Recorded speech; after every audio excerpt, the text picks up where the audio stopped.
कि हम योगी सरकार को सत्ता से बेदखल करूंगा और योगी जी को वहां पहुंचाऊंगा जहां भीख मांगने की ट्रेनिंग दी जाती है। बड़ा तीखा बयान है, कुछ ज्यादा ही तीखा बयान है ये तो। हम जो कहता हूं सच कहता हूं, सीना ठोक के कहता हूं और कभी मैं गलत न बोला हूं, न गलत करता हूं, न करने की किसी को सलाह देता हूं। ऊपर हेलीकॉप्टर से बुलडोजर दिखा रहे हैं, अगला नंबर आपका है। हमारे पास पोपलैंड है हम उसी पे उनका बुलडोजर लाद लेंगे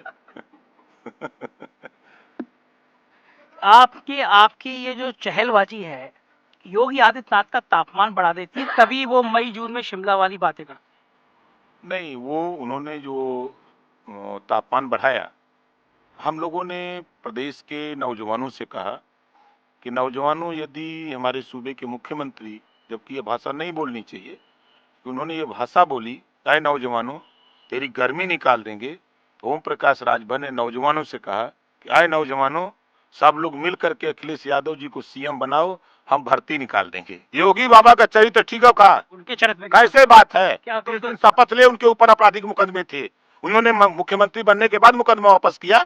हमारे deputy CM Keshav Maurya stool वाला मंत्री कहते हैं, हम स्टूल वाले डिप्टी सीएम है।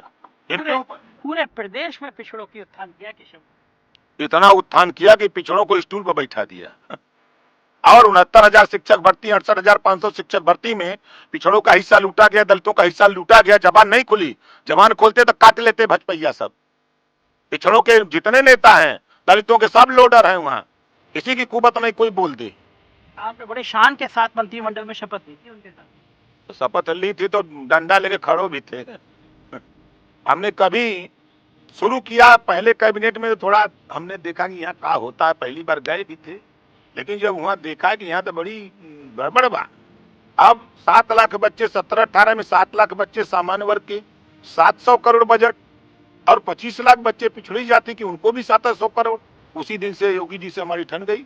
हमने कहा कि नहीं, इनको बजट पूरा दो।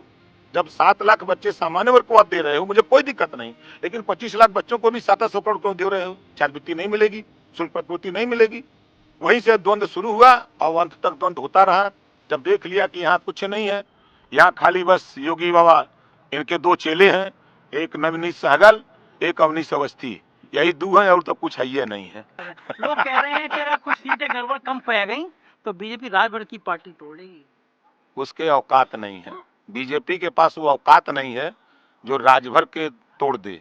हम उनको तोड़ देंगे, दिखाया ना, कहा था 2 महीना पहले चुनाव आचार संहिता के पहले 1.5 दर्जन मंत्री चापूगा बटुर के आएंगे, देखिएगा।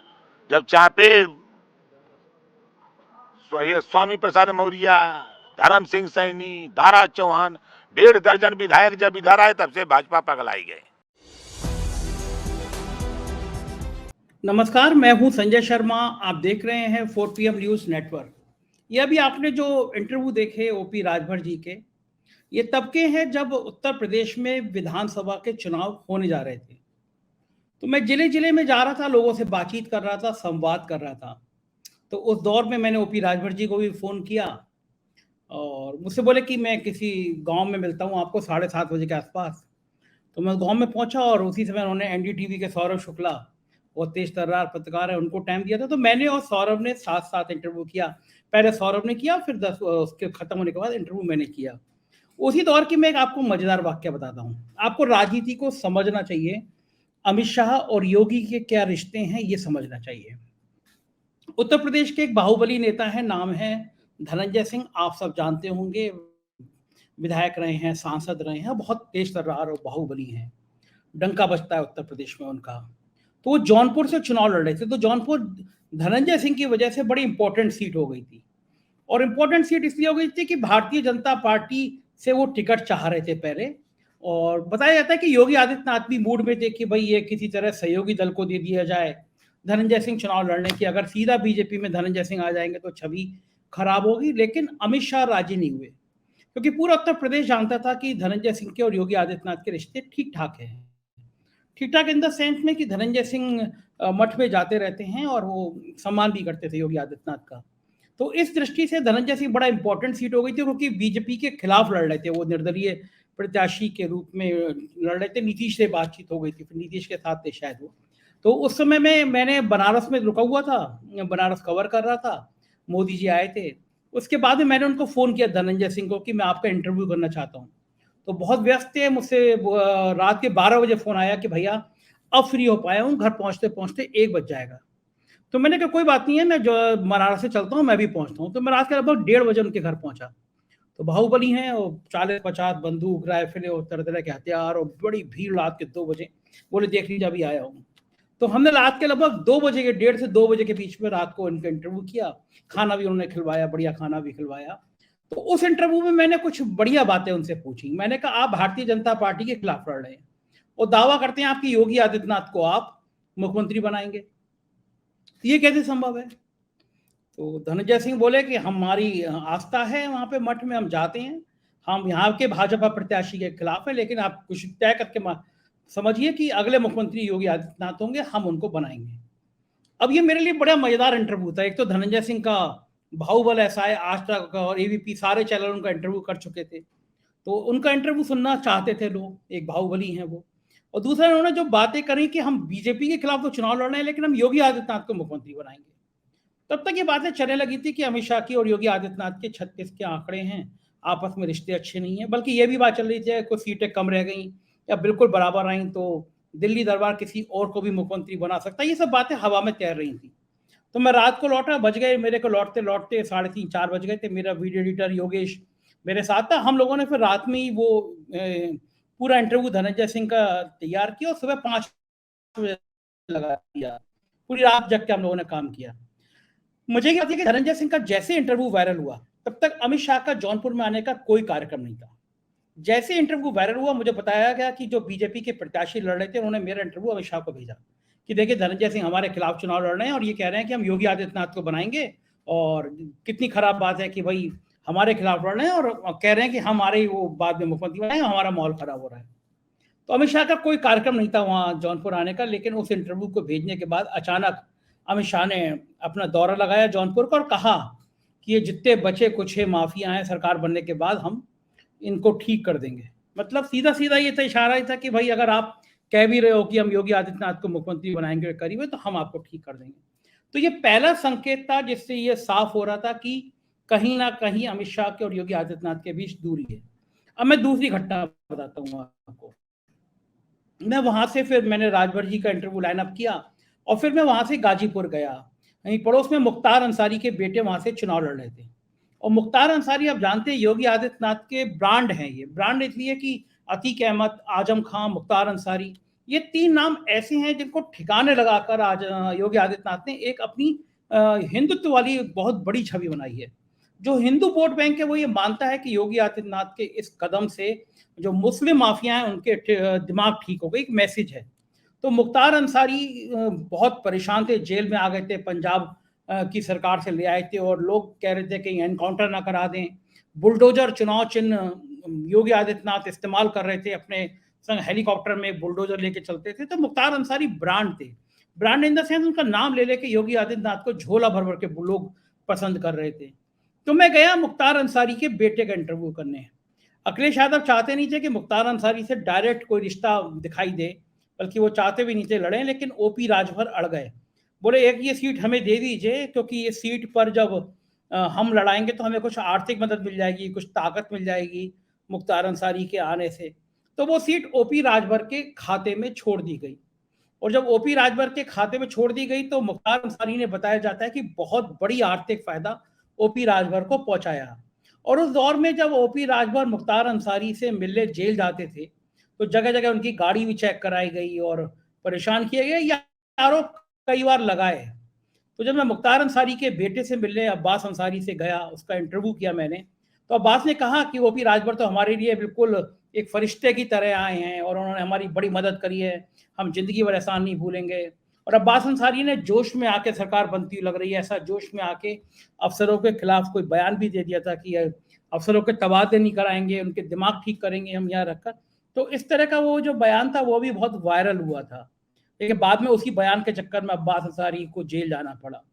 आखिर में चुनाव हुआ, अब्बास अंसारी जीत गए। मतलब मुख्तार अंसारी का बेटा पहली बार विधानसभा में जब उसने चरण रखे, अपने पैर रखे, तो उसमें सबसे बड़ी भूमिका ओपी राजभर की थी।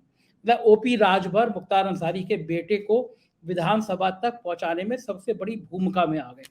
जो उन्होंने योगी आदित्यनाथ के लिए कमेंट किए थे वो योगी आदित्यनाथ के दिल में चुभ गए कि मैं जहाँ पे भीख मांगते हैं ट्रेनिंग दी जाती है मैं उस मठ में भेज दूंगा और किनारे लगा दूंगा, ठिकाने लगा दूंगा। उनके चरित्र पे योगी आदित्यनाथ के सवाल उठाए थे ओपी राजभर ने।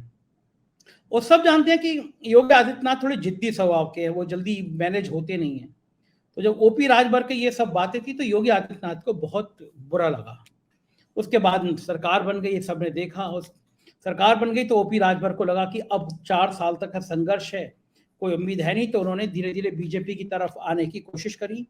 अमित शाह से फिर मुलाकात हुई, फोटो वायरल आप देख ही रहे हैं। ये ओपी राजभर की एंट्री 6 महीने पहले ही हो जाती बीजेपी में, लेकिन योगी आदित्यनाथ अड़ गए। योगी आदित्यनाथ ने कहा नहीं, मेरे को स्वीकार नहीं है। उनकी पार्टी से मुख्तार अंसारी का बेटा चुन के विधायक आया है, हम क्या मुंह दिखाएंगे जनता को कि मुख्तार अंसारी का बेटा जिस पार्टी में है वो एनडीए का हिस्सा है।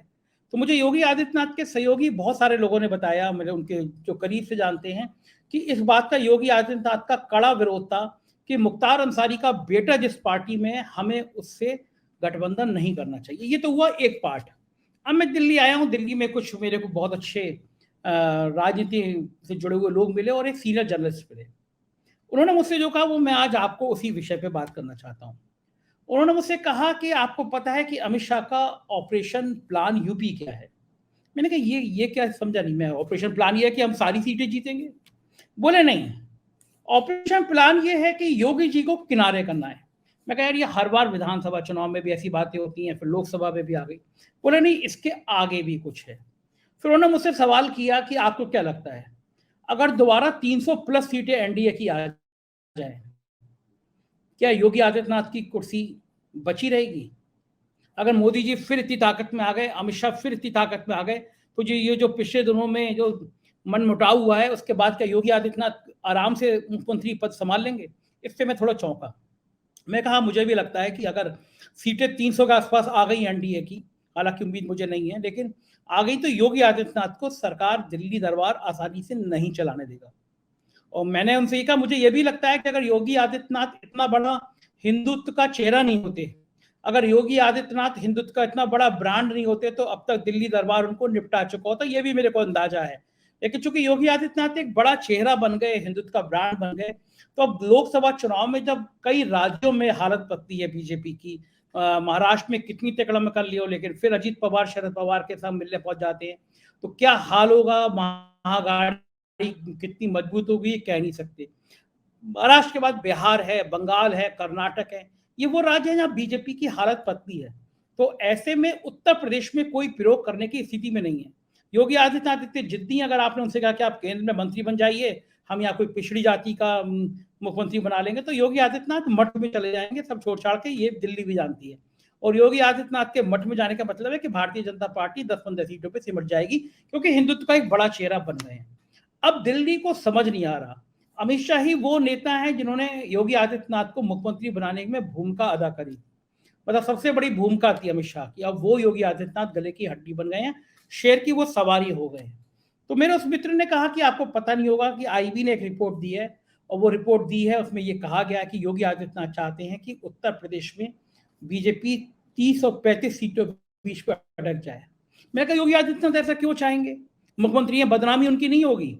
मान लीजिए 30-35 सीटें पे अगर वो रुक गई बीजेपी, तो लोग ये नहीं कहेंगे कि मुख्यमंत्री रहते हुए सीटों को नुकसान हो गया, लोकप्रियता कम हो रही है।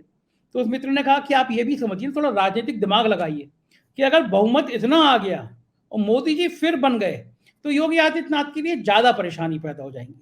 और इस बार अगर मोदी प्रधानमंत्री नहीं बने या सरकार बीजेपी की नहीं बनी, तो अगली बार प्रधानमंत्री पद के उम्मीदवार निश्चित रूप से योगी आदित्यनाथ होंगे। तो उस मित्र ने जो एक लाइन कही कि 2024 में बीजेपी की हार योगी आदित्यनाथ का उज्जवल भविष्य सुनिश्चित करेगी, और 2024 में भाजपा की जबरदस्त जीत योगी आदित्यनाथ के राजनीतिक कैरियर में परेशानी पैदा करेगी। तो ये एक नया उसने गणित समझाया। और मेरे को भी कुछ कुछ चीजें, जब ऑपरेशन ओपी राजभर हुआ, ओपी राजभर आए, लालजी चौहान, दारा सिंह चौहान आए, तो ये दारा सिंह चौहान की एंट्री, ये ओपी राजभर की एंट्री सीधे अमित शाह के यहाँ हो रही है। और इन नेताओं को योगी आदित्यनाथ नहीं पसंद करते। तो फिर ये बात समझ में आ रही है कि क्या उत्तर प्रदेश की कमान अब अमित शाह ने संभाल ली है? क्या अमित शाह को अब योगी आदित्यनाथ पर पूरा भरोसा नहीं रह गया है? क्या मेरे वो मित्र ठीक कह रहे थे कि कोई ऐसी रिपोर्ट आई है जिसमें ये बताया गया कि योगी आदित्यनाथ चाहते हैं कुछ सीटों को नुकसान हो जाए, सरकार अटक जाए? मैं यकीन नहीं कर सकता, क्योंकि बीजेपी में रह के ऐसी बात कौन कर सकता है। लेकिन लेकिन जब ओपी राजभर आ रहे हैं, जब दारा सिंह चौहान आ रहे हैं, योगी आदित्यनाथ की फोटो नहीं है, ट्वीट नहीं है, तो ये कुछ बातें संशय पैदा करती हैं। सुनील बंसल की योगी आदित्यनाथ की पटती नहीं है, सब जानते हैं। सुनील बंसल को पिछले दिनों फिर उत्तर प्रदेश भेजा गया, उन्होंने मीटिंग ली, संगठन को देखा। तो क्या अमित शाह कोई ऐसी योजना बना रहे हैं जिसमें योगी आदित्यनाथ की भूमिका सिर्फ मंचों तक, भाषण तक सीमित हो जाएगी? लोकसभा की जो लिस्ट बनेगी, क्या वो योगी आदित्यनाथ की मर्जी से नहीं बनेगी? और अगर नहीं बनेगी तो क्या योगी आदित्यनाथ खामोश रहेंगे? ओपी राजभर की एंट्री के बाद योगी आदित्यनाथ जो हमेशा कहते रहते हैं कि मैंने एक माफियाओं को ठीक कर दिया, वो इनडायरेक्ट वे में इशारा करते हैं कि भाई मुख्तार अंसारी ठीक हो गए, अतीक ठीक हो गए। तो जो मुख्तार अंसारी ब्रांड हैं, अब योगी आदित्यनाथ किस मंच पे, किस मुंह से कहेंगे कि मुख्तार अंसारी का बेटा हमारा सहयोगी है? अब एक योजना बीजेपी बना रही है, अगर योगी आदित्यनाथ इस मुद्दे पे ज्यादा भड़केंगे तो शायद ओपी राजभर से कहा गया है कि मुख्तार अंसारी को समझाओ, पार्टी से अभी फिलहाल बेटे को निकाल दो। लेकिन एक, अगर मुख्तार अंसारी को राहत लेनी है, ओपी राजभर से कहा गया जो राहत मुख्तार अंसारी को लेनी है, तो ये सुनिश्चित करो कि वो गाजीपुर से चुनाव नहीं लड़ेंगे। पिछली बार मनोज सिन्हा ने बहुत ज्यादा विकास किया था गाजीपुर का। गाजीपुर के विकास करने के बावजूद मनोज सिन्हा हार गए थे, बाद में उनको गवर्नर बनाया गया। तो इस बार जो गाजीपुर है, जो मऊ है, जो इनके लोकसभा क्षेत्र में ओपी राजभर के प्रभाव में आने वाली सीटें हैं, गाजीपुर, मऊ, घोसी, इन सीटों पर जो समीकरण बन रहा है वो ये है कि इस बार अंसारी बंधु एक्टिव भूमिका में ना रहें, बदले में उन्हें राहत मिल जाएगी। जो डर है, कभी जो मुख्तार अंसारी की मदद करता है उसको हटा दिया जाता है। मैंने बात करी थी, एक लाइव शो कर रहा था, तो मैंने, पत्रकार है राशिद, उनसे बात की, तो राशिद ने भी इसी लाइन पर मुझसे बात करी। बोले भाई मैं योगी आदित्यनाथ को पसंद करता हूँ, स्टेट आदमी है, बेईमानी का दाग नहीं है, लेकिन अब ये जो राजभर वाला मामला है, दिल्ली अगर अटकेगा तो फिर योगी भी अड़ जाएंगे। क्या कहा राशिद ने, सुनिए जरा, ये इस बात की गंभीरता, गहराई सोचिए, वो एंगल वही है जो मैं बता रहा हूँ। सुनिए राशिद को। मैं योगी आदित्यनाथ जी के बारे में श्योर हूं, जो मेरी आज तक का जो थोड़ा सा आकलन है, मैं पर्सनली उस चीफ मिनिस्टर को पसंद करता हूं। मैं आज आपको ये बता देता हूं, मैं इसलिए पसंद करता हूं कि 5 रुपए की चोरी का कोई आरोप नहीं है, भ्रष्टाचार के खिलाफ जो जबान पे वो दिल में है, और बदमाशी किसी भी प्रकार की थी, ये बात अलग है कौन सा वर्ग आज कर रहा, कौन सा नहीं कर रहा है, लेकिन अगर उन्होंने मेरे ही घर की सफाई कर दी है तो मैं तो उनका बहुत ज्यादा मशकूर हूं। अगर मुस्लिम समाज की सफाई भी उन्होंने कर दी है बहुसंख्यक समाज को खुश करने के लिए, तो जाने अनजाने में उनसे बहुत अच्छा काम हो गया। कि यहाँ पर जो मेरे घर की तो सफाई हुई ना, फिर कोई दूसरा आएगा उनके घर की सफाई कर देगा, सफाई तो हुई ना। तो मुझे इसलिए पसंद है। तो मुझे उनकी राजनीति के बारे में थोड़ा सा जो छोटा सा मेरा आकलन है, वो आदमी वाकई मुद्दों की और कमाल की राजनीति करते हैं। ये हाई कमान से कुछ भी हो जाए वो थोड़ा सा एक्सेप्ट करने में अपने आप को वो करेंगे। उन्होंने देखे ए.के. शर्मा जी का क्या हाल किया उन्होंने, वो तो साफ दुनिया को पता था कहां से आए, कौन आए हैं, वो डिगे नहीं वो आदमी। और मैं एक बात और कहना चाहता हूं, देखिए प्रोग्राम से थोड़ा अलग है, चेहरे से पता चल जाता है। अभी थोड़े दिनों पहले गोरखपुर में थोड़ा सा उद्घाटन हो रहा था, प्रधानमंत्री जी का जो अंदाज है आपको मालूम है, कैमरा के सामने आना, इस स्टाइल दिखाना, मुझे तो लगता है कि प्रधानमंत्री जी को अगर अपनी 5-7 फिल्में बनवा लें, जैसा कि वो डेरा सच्चा सौदा वाले ने बनवाई थी, तो उनके तमाम जो जौहर है ना अंदर के जो हैं वो सब निकल जाएंगे। तो वो क्या है कि एक बार दिल से निकल जाए तो फिल्म बन गई, इससे बड़ा तो कुछ हो नहीं सकता। उसे पूरी दुनिया में रिलीज करा दें और अपने आप ही उसके अंदर कर लें, तो उनका जो वो कैमरे का प्यार है वो खत्म, मैं समझता हूँ थोड़ा सा कम तो हो ही जाएगा। लेकिन वहां साथ में चल रहे थे योगी आदित्यनाथ जी। संजय जी मैं आपको सही बता रहा हूँ, ये जिक्र मैं अपने दोस्तों में भी कर चुका। वो आदमी, एक निरंकार शब्द सुना आपने, निरंकार वाला शब्द जो था ना उनके चेहरे पर था। उस आदमी के बात करते हुए, उस शख्स की बात करते हुए जब वो बात करते हैं, मैं भी यहाँ पे मेरठ में भी आया है, अभी 3 दिन पहले भी यहाँ पर मौजूद थे। वो राजनीति अलग है, उनके एथिक्स से, उनके सिद्धांत से अगर कोई चीज सीधे सीधे टकरा गई तो मैं आपको सच बता रहा हूं, वो अपने होने का एहसास भी दिला देंगे, ये भी मुझे उम्मीद है। तो अब्बास अंसारी और मुख्तार अंसारी को आप किसी फायदे के लिए लेकर आ जाइए, लेकिन जब उनके सामने आएगी तो वो उसको धड़ाक से काट देंगे, चाहे अमित शाह लेकर आ जाए उसे, चाहे महामहिम ले आए। ये मुझे उम्मीद है, और भविष्य में मुझे थोड़ा सा ऐसी उम्मीद उनके अंदर दिखती भी है। तो ये भारतीय जनता पार्टी की बात तो ये है कि इन लोगों को अब ये क्या कह सकते हैं, जेल में जिस प्रकार की जिंदगी गुजार रहे हैं ये भी राजी हो जाएंगे, क्योंकि वक्ती तौर पे इन्हें पता कि नसदबी हुई है। तो इनको थोड़ा सा मैनेजमेंट करेंगे, ये ट्रीटमेंट कहते हैं इसको, हो जाएगा कि भाई आप थोड़ा सा चुप बैठो। लेकिन मुझे एक बात की बड़ी हैरत है और शर्मिंदगी भी है कि मैं उस देश का नागरिक हूं, उस सूबे का नागरिक हूं जहां पर ओपी राजभर जैसे नेता। तो ये तो राशिद, तो ये भी वही लाइन कह रहे थे कि अगर आप मुख्तार अंसारी के बेटे की एंट्री करना चाहेंगे, अगर आप मुख्तार अंसारी के बेटे को शामिल करना चाहेंगे, तो योगी आदित्यनाथ इतनी आसानी से मानेंगे नहीं। तो क्या उत्तर प्रदेश में एक नया गठबंधन तैयार होगा? वो गठबंधन सामने वाला नहीं होगा, नाराजगी वाला होगा। ये बातें बहुत टिपिकल है। आज मैं आपको ओपी राजभर का वो पूरा इंटरव्यू सुनाना चाहता हूँ। मेरे मित्र हैं ओपी राजभर जी, मेरे ऑफिस भी आए थे चुनाव के बाद में, ऑफिस में भी इंटरव्यू दिया था उन्होंने मेरे को, और अच्छे बात करते हैं, मुझे वो पसंद है क्योंकि वो बहुत खरी खरी और मजेदार बातें करते हैं, किसी भी पत्रकार को जो अच्छी लगती है। तो चुनाव के समय में जो इंटरव्यू था वो इंटरव्यू सुनिए, पूरा इंटरव्यू, मजा आएगा। और योगी जी को वहाँ पहुँचाऊंगा जहाँ भीख मांगने की ट्रेनिंग दी जाती है। ऊपर हेलीकॉप्टर से बुलडोजर दिखा रहे हैं, अगला नंबर आपका है।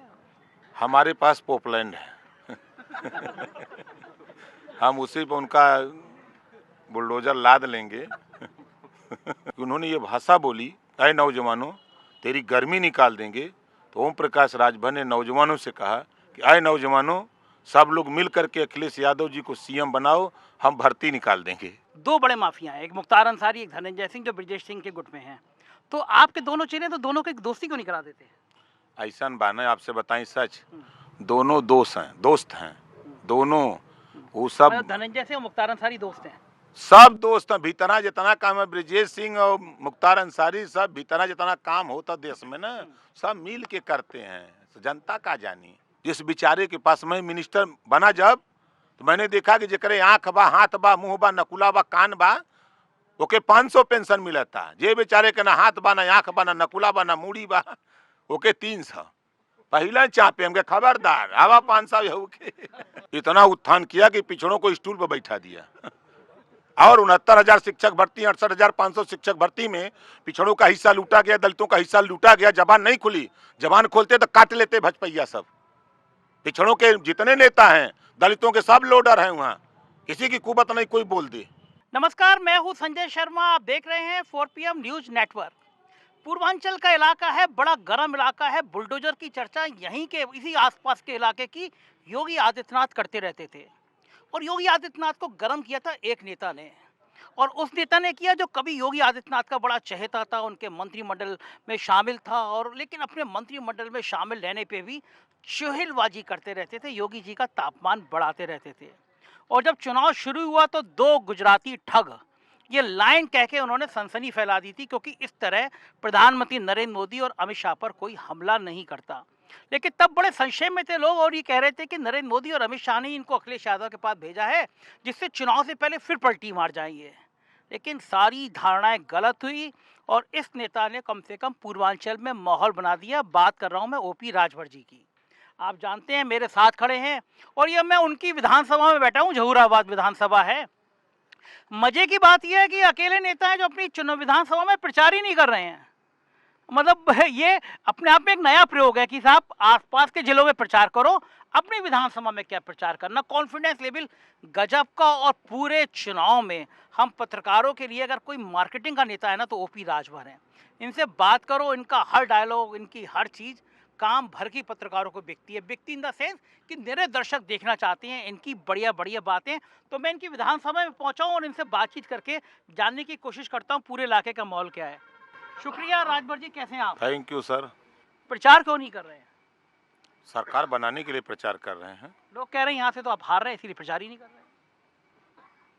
10 मार्च को जब टीवी पर आएगा ना, तो कहने वाले लोग स्वीकार कर लेंगे कि हम लोग गलत थे, ओम प्रकाश राजभर सही था, जो आज के 3 साल पहले कहा था कि हम योगी सरकार को सत्ता से बेदखल करूंगा और योगी जी को वहां पहुंचाऊंगा जहां भीख मांगने की ट्रेनिंग दी जाती है। बड़ा तीखा बयान है, कुछ ज़्यादा ही तीखा बयान है ये तो। हम जो कहता हूं सच कहता हूं, सीना ठोक के कहता हूं और कभी मैं गलत न बोला हूं, न गलत करता हूं, न करने की किसी को सलाह देता हूं। ऊपर हेलीकॉप्टर से बुलडोजर दिखा रहे हैं, अगला नंबर आपका है। हमारे पास पोपलैंड है हम उसी पर उनका बुलडोजर लाद लेंगे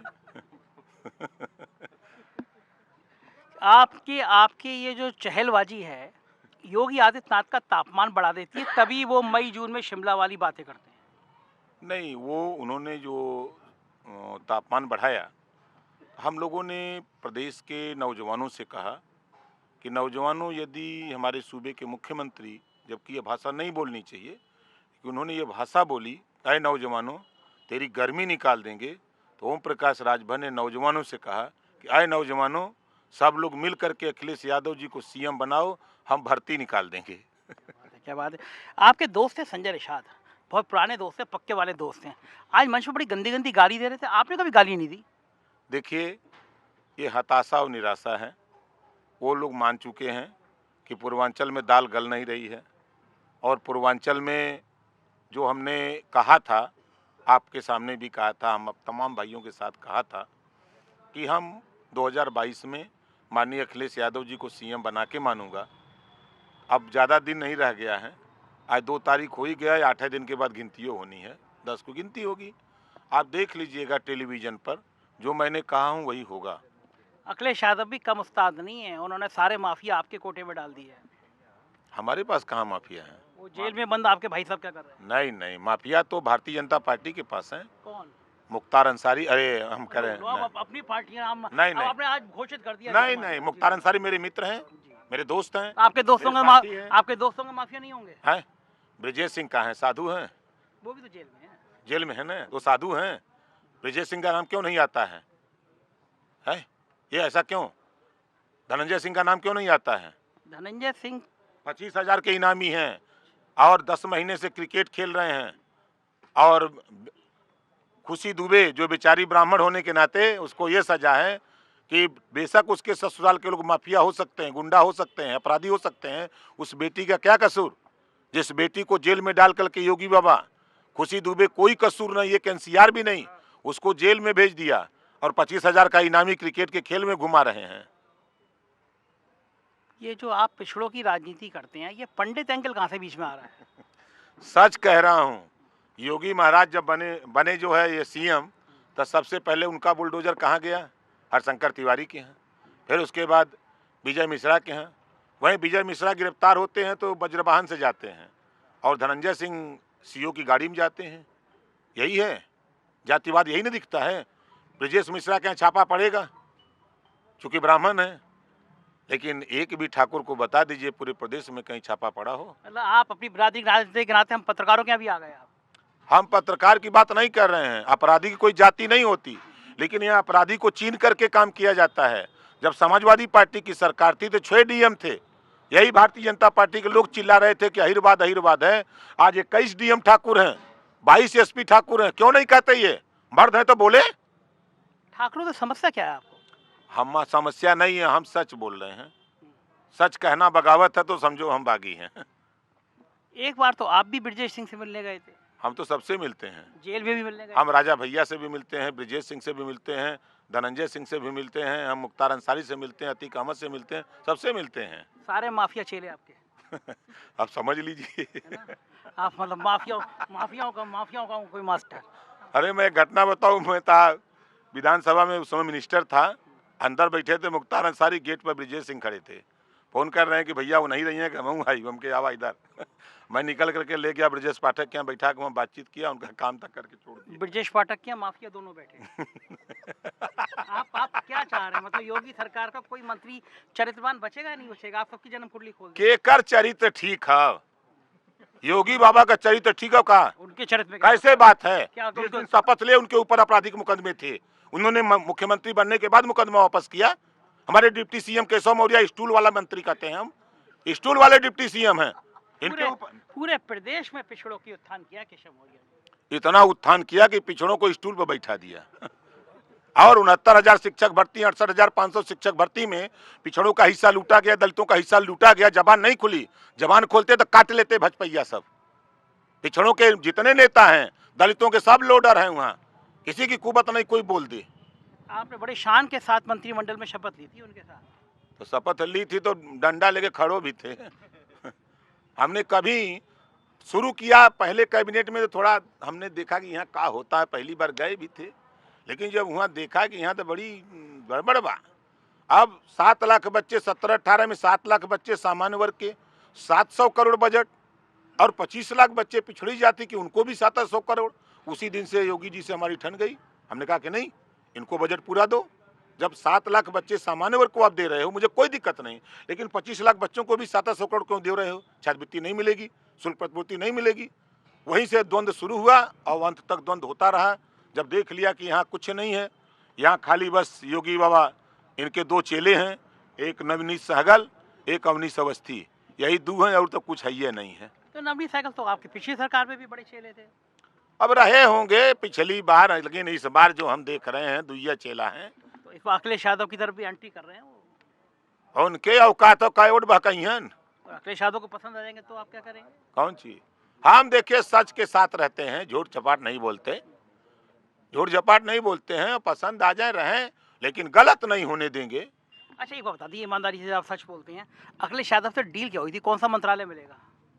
कौनो मिल जाई जौन, फिर मिल गया पिछली बार की तरह। कोई दिक्कत नहीं, बहुत अच्छा काम है। देखिए वही तो सबसे बड़ी बात है। गीता में कृष्ण भगवान ने कहा है कि गरीब, ईश्वर से बड़ी सेवा गरीब की सेवा होती है। वो दिव्यांगों से बड़ा कोई गरीब नहीं हो सकता। जिस बेचारे के पास, मैं मिनिस्टर बना जब, तो मैंने देखा कि जेकरे आंख बा, हाथ बा, मुंह बा, नकुला बा, कान बा, ओके 500 पेंशन मिला था। जे बेचारे के ना हाथ बा, ना आंख बा, ना नकुला बा, ना मूड़ी बा, ओके 300। पहला चापे हमके खबरदार, हवा 500 के। पूरे इलाके में ये है कि जो अनाज दिया जा रहा है वो सारे लाभार्थी बीजेपी को वोट देने जा रहे हैं। ये भाजपा के लोग गलत फहमी में हैं, दीवा स्वप्न सुन रहे हैं। इनका अनाज सबसे ज्यादा लिया चमार, सबसे ज्यादा लिया मियाँ, सबसे ज्यादा लिया भार, वही में कुछ हीरो लिए। ये कौन वोट देत हुए है, एक कौन दई है गिनती से। पंडित जी बाबू साहब के मिलने नहीं है तो का करिए। अच्छा बताइए, ये ईमानदारी बताइए, अपनी चुनाव विधानसभा में कोई डर है? शादा फातिमा का डर है या बीजेपी का डर है? क्यों नहीं आ रहा है? मैं मुख्यमंत्री अखिलेश जी को मुख्यमंत्री बनाने के लिए लड़ रहा हूं। यहाँ तो जनता चुनाव लड़ रही है, हम थोड़ा लड़ रहे हैं। जहूराबाद की जनता चुनाव लड़ रही है कि ओम प्रकाश राजभर एक ऐसा नेता है जो हम लोगों ने वोट दे के जिताया, तो भारत नहीं पूरी दुनिया में जहूराबाद और गाजीपुर का नाम रोशन किया। पहला हमारा विधायक है जिन्होंने 1 पैसा कमीशन नहीं लिया किसी विद्यालय में देके। पहला विधायक है, 6 करोड़ 82 लाख रुपया गरीबों के इलाज के लिए दिया हूँ। पूरे उत्तर प्रदेश में चैलेंज है। और छोटे छोटे काम गरीबों का किया हूँ। बड़ी लंबी सड़क नहीं बनवाया, छोटी छोटी सड़क 200, 300, 400, 500 मीटर, 1 किलोमीटर ये बनवाया। और मैं खुद नहीं जानता, मुझे खुद नहीं पता है, हमारे नेता जो यहाँ हैं वही काम करते कराते हैं, हम खाली भाषण मारते हैं। गाजीपुर का तो विकास मनोज सिन्हा ने कराया, आपने कहा कराया? देखिए अब ये बात तो आप गलत बोल रहे हैं। वो लोग कहते हैं ऐसा, मैं तो नहीं, लोग कहते हैं, उनके लोग कहते हैं। विकास कांग्रेस ने किया है, सच बात है कि कांग्रेस ने किया। उसके बाद जो सरकारें बनी थोड़ा वो भी किया। उसके बाद यहाँ 19 साल तक बसपा और सपा का उत्तर प्रदेश में खेल था। और बसपा ने अंबेडकर ग्राम विकास योजना चलाई, तो सबका विकास उसमें निहित नहीं था। और अखिलेश जी ने लोहिया ग्राम विकास योजना चलाई, उसमें सबका समायोजित था। उसमें जाति चिन्ह करके नहीं था, लेकिन बसपा में जाति चिन्ह के था। अखिलेश जी सिर्फ इतना है कि इनके लोग प्रचार नहीं कर पाए कि हमने ये काम किया। तो जब कांग्रेस ने इतना काम किया तो कांग्रेस को साथ क्यों नहीं लिया? छोड़ा है बेचारी को, बहन अकेले अकेले घूम रही है। अब देखिए कांग्रेस का अभी यहाँ कम से कम 15 साल के बाद कांग्रेस सोचे कि हम सत्ता पाएंगे। जब तक अखिलेश जी, मायावती जी, अब ओम प्रकाश जब तक रहेंगे तब तक तो कांग्रेस को उत्तर प्रदेश में आना नहीं है। फाइनल मेहनत तो बहुत कर रही है। नहीं, मेहनत में कोई कसर नहीं। मैं प्रियंका जी की मेहनत की दाज देता हूँ कि जिस खानदान से आती हैं, आपके नेता अखिलेश यादव तो ज्यादा मेहनत करती है नहीं अखिलेश से कम। हैं? हाँ, इतना तो मैं मानता हूँ कम है। देखिए, इनको सत्ता मुख्यमंत्री बनना है तो ये अपना चाप रहे हैं, एकदम सब चिंगुर जाता। हेलीकॉप्टर मिला आपको? हाँ हाँ, मिल गया। अरे तो हम चलत भाई कम से कम 10 दिन से हम तक कल घोसी में थे, तो लेट हो रहा था तो हम कहे भैया दवाई भैया का। आपके हेलीकॉप्टर में पेट्रोल तो खत्म नहीं हुआ? केशव मौर्य खत्म हो गया था अभी कुछ दिन पहले। अरे हमरे में लेके डब्बा खड़ा रहा था, जनता की कम हो तो भर दे ही मार दे। अच्छा, एक बताइए, एक बड़ी गंभीर बात पता चली कि आप जिन माफियाओं का नाम लेते हैं, ब्रजेश सिंह, उनसे मिलने उत्तर प्रदेश से बाहर कभी गए थे? किसी बड़ी बीजेपी के नेता? हाँ गए थे ना? राजनाथ जी लीवा गए थे 2014। सही सूचना थी मेरी। 100% सही कह रहा हूँ भाई, झूठ हम बोलबे नहीं करते। आप राजनाथ सिंह ब्रजेश सिंह से मिलने जेल में गए? जेल गए थे। कौन सी जेल में गए थे? वो साबरमती जेल अहमदाबाद में। राजनाथ सिंह भी आपके साथ थे? बिल्कुल थे। तो डील क्या करने गए थे आप? डील दूर सीट का है, भाजपा से समझौता का 2 सीट का बात रहा लोकसभा में, तो वो ब्रजेश सिंह का नहीं हम ही के दूठे चाहिए, बनारस और चंदौली दोनों वो मांगत रहे। तो राजनाथ जी कहने कि देखो बनारस मोदी जी चुनाव लड़ेंगे, वो सीट मत मांगो। वो कहा नहीं हम यही लड़ेंगे। बहुत जिद किए कि नहीं बनारस और चंदौली चाहिए, 3 ठो दीजिए, एक इनको दे दीजिए, 2 हमको, हम इन्हीं के सिंबल से लड़ जाएंगे।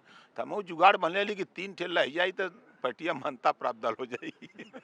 तो राजनाथ सिंह आपको क्यों ले गए थे ब्रजेश सिंह के बाद? अब ब्रजेश सिंह को भाजपा टिकट दे नहीं सकती थी उस समय, तो इस नाते वो जुगाड़ बनाए कि ओम प्रकाश के रास्ते अपना काम हो जाए। अच्छा बताइए, या पूर्वांचल में कई बार गैंगवार हो जाती है, कई लोग मारे जाते हैं। 2 बड़े माफिया हैं, एक मुख्तार अंसारी, एक धनंजय सिंह, जो ब्रजेश सिंह के गुट में हैं। तो आपके दोनों चेहरे, तो दोनों की दोस्ती क्यों नहीं करा देते? ऐसा बाने आपसे बताएं सच, दोनों दोस्त हैं दोनों। वो सब धनंजय सिंह और मुख्तार अंसारी दोस्त हैं? सब दोस्त हैं। भीतना जितना काम है ब्रजेश सिंह और मुख्तार अंसारी, सब भीतना जितना काम होता देश में ना, सब मिल के करते हैं। जनता का जानी, हम जाना चाहिए ना। वही जैसे आप और बीजेपी मिलके करते हैं और बसपा अखिलेश मिलके कहते हैं, सब नेता बड़े बड़े एक होते हैं, ऐसी माफिया भी सब बड़े सब माफिया एक। जनता मूर्ख होती है। जनता मूर्ख नहीं है, जनता सब समझ रही है। ये दोनों पारी तो समझा दे ले हैं। जीत पक्की है ना? 100%। देखिए नहीं, आपको बता दूं, गाजीपुर में भाजपा का खाता नहीं खुलेगा, बलिया में, मऊ में, आजमगढ़ में। अरे बलिया में स्वाति जी के पति आए लड़ने के लिए, आप क्या बताएं? अरे तो पति हैं तो वहाँ तो बाहरी भीतरी का खेल। दोस्त हैं आप उनके? नहीं, हमारे दोस्त चाय हैं। पीने गए थे आप स्वतंत्र देव के? हाँ, उनके साथ हमारे दोस्त हैं, मित्र हैं, अच्छा संबंध है। अभी फोन आया था 1 घंटा पहले, अभी बतियाइबो नहीं किया है। अच्छा, अभी भी हाँ। संबंध बने हुए हैं? हाँ, आप संबंध सब पार्टियों अपने तार से सेट रखते हैं, है ना? नहीं। अच्छा ये बताइए, बीजेपी के जैसे बल्लभ जल रहा है, यही बल्लभ मुसलमान के यहाँ भी जल रहा है, हिंदू के यहाँ भी जल रहा है, सिख ईसाई जैन आप के यहाँ बल्लभ है, मतलब आप बल्लभ हैं। लोग कह रहे हैं कि अगर कुछ सीटें गड़बड़ कम पै गई तो बीजेपी राजभर की पार्टी तोड़ लेगी। उसके औकात नहीं है, बीजेपी के पास वो औकात नहीं है जो राजभर के तोड़ दे। हम उनको तोड़ देंगे, दिखाया ना। कहा था 2 महीना पहले, चुनाव आचार संहिता के पहले, 1.5 दर्जन मंत्री चापूगा बटूर के आएंगे, देखिएगा। जब चापे ये स्वामी प्रसाद मौर्य, धर्म सिंह सैनी, दारा चौहान, 1.5 दर्जन विधायक जब इधर आए, तब से भाजपा पगलाई गए। अब घेराबंदी, एकदम नाकेबंदी हो गई, तो हम ही चुप हो गए। हमले हो रहे हैं इन पे सब, आप सब सुरक्षा का ध्यान रखते हैं? अरे के ये हमला तो होत रही, ये खरोच फरोच न लगे तो कैसन नेता। ये थे ओपी राजभर जी। आप बात करेंगे इनकी साफ गोई की बात, चर्चा आप समझ सकते हैं कितना बेलौस नेता है। लेकिन बड़ी बात यह कि राजनाथ सिंह इनको लेकर गए थे, ब्रजेश सिंह जो माफिया हैं, जो 10-12 साल फरार रहे थे, सीबीआई पुलिस सब ढूंढ रही थी, वो जेल में जब हाजिर हुए, जेल में मिलने ओपी राजभर राजनाथ सिंह के संग गए जेल में। ये बता रहे हैं राजभर जी, और कह रहे हैं कि माफिया धनंजय सिंह हो या मुख्तार अंसारी हो, ब्रजेश सिंह हो, सब एक हैं, सैकड़ों हजारों करोड़ के ठेके मिल बांट के करते हैं। जैसे मैं सोचता था नेता सब एक होते हैं, ऐसे ही आज पता चला माफिया भी सब एक होते हैं। तो जनता, आप लोग जो देख रहे हैं, आप मूर्ख मत बनिए, आप मत लड़िए, वोट दीजिए, जिसको पसंद आए उसको दीजिए। नेताओं माफियाओं के चक्कर में अपनी जिंदगी खराब मत करिए। देखते रहिए 4PM न्यूज नेटवर्क। यूपी की राजनीति की हर खबर आपको हम बताते रहेंगे। Thank you. तो ये तो ओपी राजभर, आपने सुना वो पूरा इंटरव्यू। तो अमित शाह की रणनीति क्या है ये तो समझना आसान नहीं है, लेकिन हम ये समझ सकते हैं कि योगी आदित्यनाथ शायद सहज नहीं होंगे कि वो इस बात को स्वीकार कर सके कि मुख्तार अंसारी का बेटा और वो एक ही पार्टी के सहयोगी दल है। भाजपा का सहयोगी दल मुख्तार अंसारी का बेटा है। तो जाहिर है अब राजनीति कब कहाँ ले जाए, एक एक सीट के लिए कब किसको दांव पे लगा दे, कहना मुश्किल है। देखते रहिए 4 PM, अपना प्यार बनाए रखिएगा। शुक्रिया, थैंक यू।